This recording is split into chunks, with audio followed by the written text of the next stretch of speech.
सुप्रभात सर्वांना. जय जय Maharashtra. India unlimited in digital news चॅनलमध्ये सर्वांचं एस रविराज रवींद्र चांगो शिंदे स्वागत करत आहे. स्वतःचं न्यूज चॅनल आहे, यूट्यूब चॅनल आहे आणि या चॅनलमार्फत महाराष्ट्र म्युनिसिपल कर्मचारी युनियन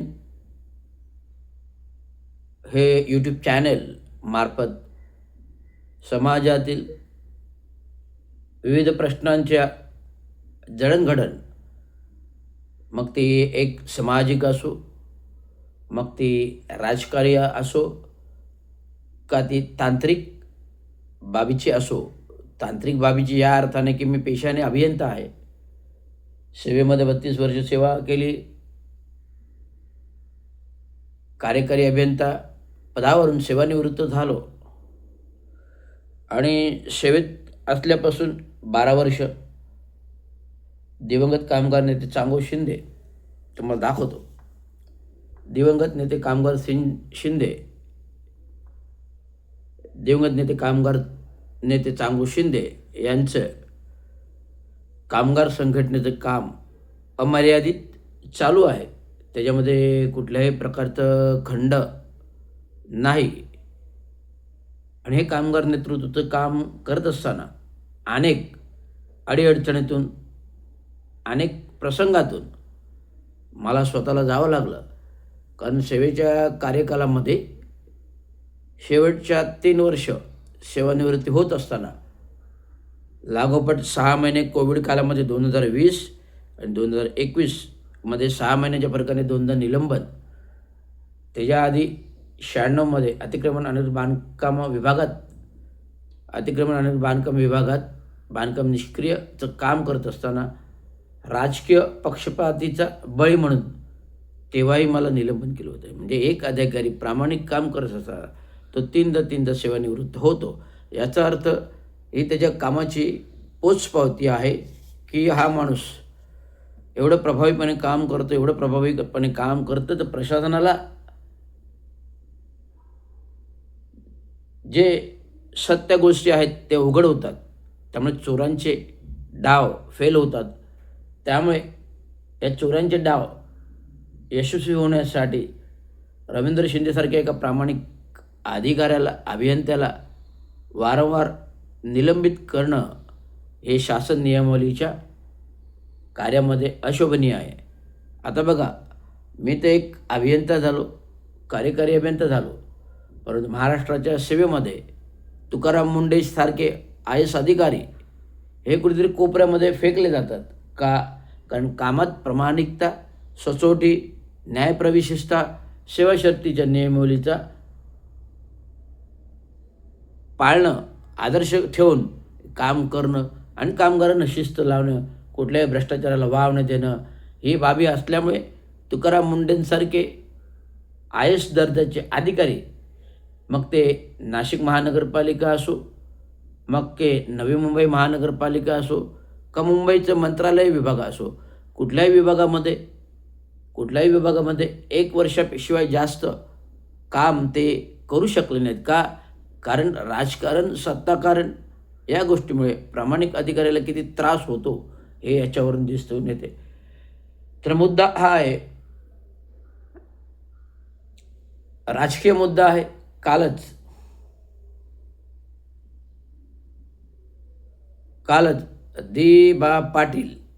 दिबा पाटील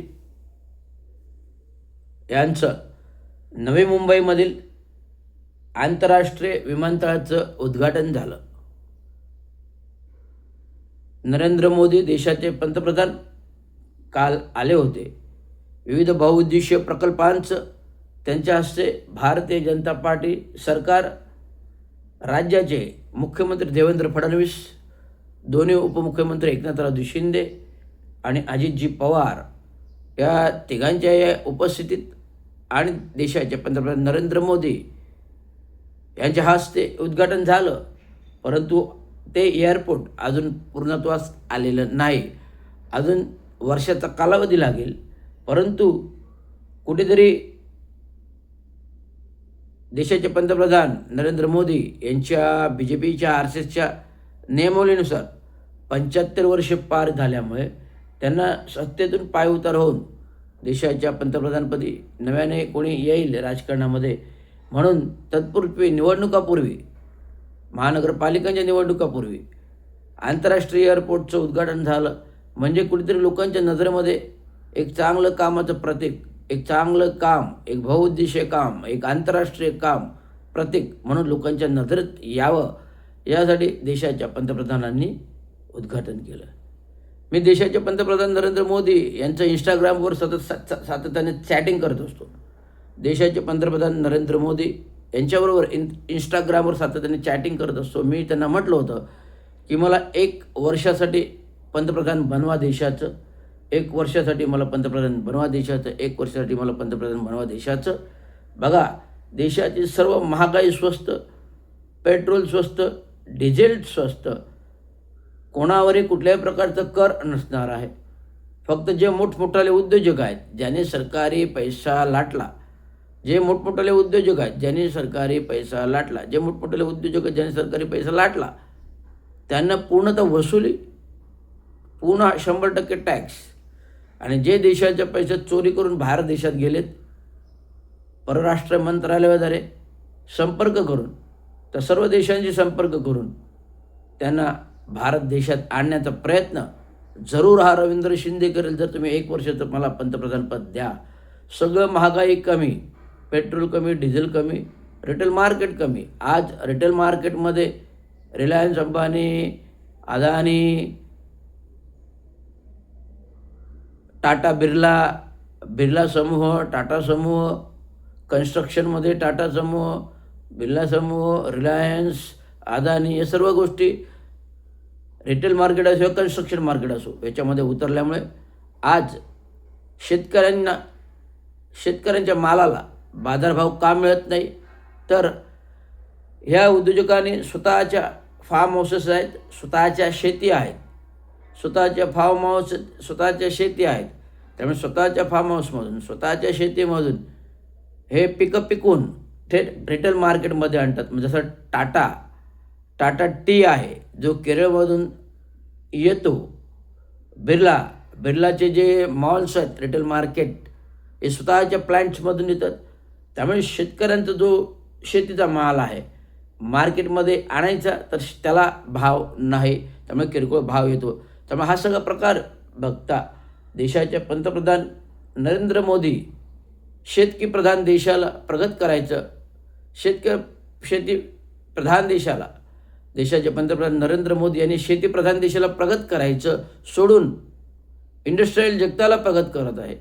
शेतीप्रधान देशाला प्रगत करायचं सोडून इंडस्ट्रियलला प्रगत करत आहे. धनिकांना धनिक बनवत आहे, श्रीमंतांना श्रीमंत बनवत आहे. परंतु शेतकरी हा लाचार होऊन त्यांच्याकडे आव असून पूरग्रस्तासाठी मदत मागतो. हे किती निर्लज्जपणा आहे, हा किती भॅडपणा आहे, किती दरिद्रपणा आहे. देशाचा शेतकरी शेती कमवतो म्हणून देशाला धान्य येते, देशातला शेतकरी शेती कमवून देशाला धान्य येते. आणि ह्या संपूर्ण प्रचाराचा विचार करता सातत्याने गेले 15 दिवस ओरडल्यानंतर आता कुठे काल मंगळवारी 31,000 कोटीचं पॅकेज सरकारने जाहीर केलं, तेव्हा राज्य सरकारने जाहीर केलं. ही एवढी परिस्थिती नामशी यायला नाही पाहिजे. निवडणुकापूर्व लाडकी बहिणीला तुम्ही निधी तात्काळ मंजूर केला, तात्काळ दिलं, आणि निवडणुकीनंतर लाडकी बहीण योजनाच बंद केली. शेतकऱ्यांना लाईट बिल माफ नाही, पीक विमा नाही, पीक बियाणे नाही, शेतीला पाणी नाही. अशा परिस्थितीमध्ये झगडताना शेतकऱ्यांचा जो सुका दुष्काळ आहे आणि आता ओला दुष्काळ हे सरकारने जाहीर करायला पाहिजे. एकरी 50,000 भाव शेतीला मिळाला पाहिजे. पंजाब सरकारने पर हेक्टरी 50,000 भाव दिला, जो देशाच्या राष्ट्रामधील राज्यांमध्ये 8व्या नंबरचं राज्य आहे महाराष्ट्रापेक्षा, तरी त्यांनी 50,000 दिले. परंतु देशाचं पंतप्रधान नरेंद्र मोदी यांचं केंद्रामध्ये सत्ता आहे आणि महाराष्ट्रातील सर्वात मोठी सत्ता हे महाराष्ट्रातली आहे. आणि महाराष्ट्रातून शेतकऱ्यांना उपेक्षित राहणं किती बरं अयोग्य आहे. आज तुम्ही कुंभमेळ्यासाठी 14,000 कोटी देत आहे, 14,000 कोटी देत आहे. आणि पहिल्या हप्त्यामध्ये 1,773 कोटी तुम्ही मंजूर करताय. आणि शेतकऱ्यांना फक्त 2,000 कोटी होते. आता कुठे 31,000 कोटीचा पॅकेज जाहीर केलं. हे शेतकऱ्यांना किती तुम्ही हवालदिल करताय. शेतकऱ्यांना तुम्ही किती कमी हिणवताय. शेतकऱ्यांचं संपूर्ण घरदार वाहून गेले, शेती वाहून गेली. आणि देताना तुटपुंजी मदत. आणि निवडणुका आल्या की शेतकरी माझा मायबाप, बाबासाहेब माझे मायबाप, संविधान माझे मायबाप. निवडणुका आल्या की शेतकरी माझा मायबाप, बाबासाहेब माझे मायबाप, संविधान माझे मायबाप करून मतं मिळवता. आणि मतं आल्यावर संविधानाने जे जे केले ते आम्हाला मान्य नाही असं जाहीरपणे बोलता आणि बाबासाहेब आंबेडकरांचा अपमान करता, छत्रपती महाराजांचा अपमान करता. हे किती बरे अयोग्य आहे. सरकारने याच्यावर प्रकाश टाकायला पाहिजे. आणि खरोखर तुम्हाला जनतेसमोर यायचं असेल, जनतेचे बनायचं असेल तर गोरगरिबांची कामं करा. जनतेला जे गोरगरिबांना जे अपेक्षित आहे, महागाई कमी करा. हे संपूर्ण झालं तरच होईल. म्हणून सातत्याने इंस्टाग्रामवर बोलून मागच्या महिन्यामध्ये नरेंद्र मोदी यांनी GST 5% केला आणि 18% केला. 5% हा लघु उद्योजकांना आणि 18% हा मोठ्या उद्योजकांसाठी GST लागू केला. आणि आता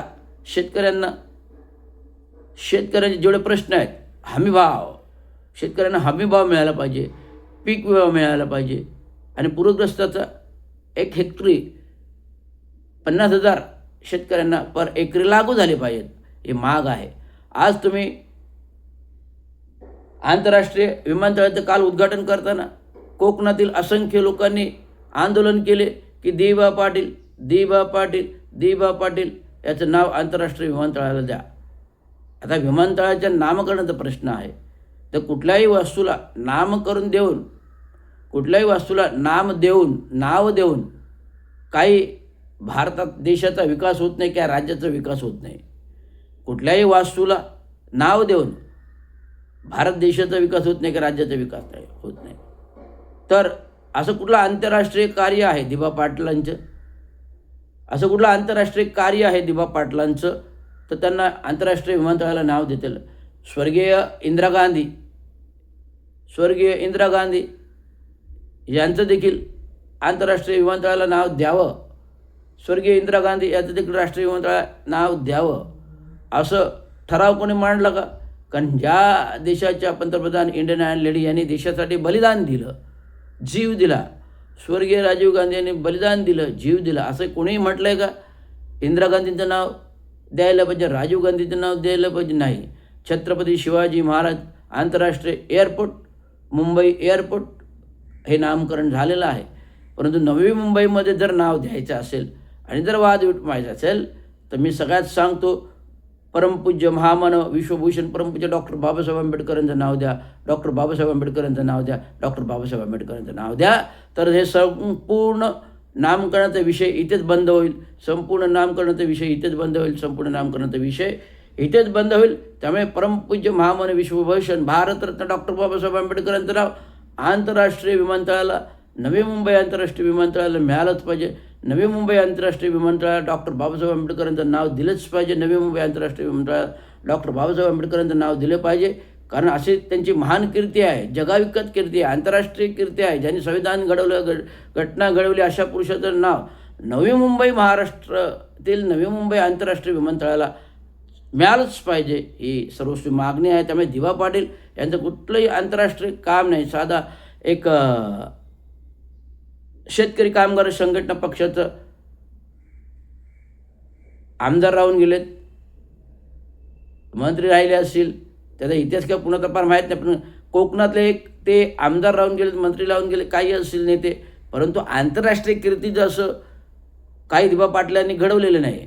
त्यामुळे दिबा पाटलांचं नाव आंतरराष्ट्रीय विमानतळात द्यावं असं भांडण्यापेक्षा तुम्ही आपल्या गावखेड्यांच्या विकासकामाबाबत भांडा. गावखेड्यांच्या विकासकामाबाबत, शेतकऱ्यांच्या विकासकामाबाबत कोणी बोलत नाही. एवढी पूरग्रस्ती स्थिती आली, परंतु पूरग्रस्तीवर कोणी सामान्य नागरिक बोलत नाही. केवळ काही पक्ष, काही संघटना आपल्या निवडणुकीच्या फायद्यासाठी बोलत आहेत. आज कामगार संघटना, महाराष्ट्र म्युनिसिपल कर्मचारी युनियनची कामगार संघटना, दिवंगत कामगार संघटना 1960 पासून बांधली. आम्ही सध्या क्रिक रोडला नाव द्यायचं बाबांचं त्यांच्या विभागातलं करतोय. 10 वर्ष ठराव रखडवला आहे. तर तुमचं दिवा पाटील कुठे लांबच राहिले ना. दिवंगत कामगार नेते चांगभाऊ शिंदे यांनी 3 नगरसेवक दिली. 3 नगरसेवक दिली. ठाणे शहराचा विकासाचा हात आहे. ग्रामपंचायत, नगरपरिषद, नगरपालिका, महानगरपालिका घडवली. एवढं असूनही त्यांचं नाव क्रिक रस्त्याला दिलं गेलं जात नाही. प्रस्ताव मंजूर आहे. पण 10 वर्ष ठराव रखडवलेला आहे, तो दिलं जात नाही. परंतु आम्ही ठाणे वैभव चौकाला नामकरण देतो. तर दिवा पाटील तर लांबच राहिले. त्यामुळे आंतरराष्ट्रीय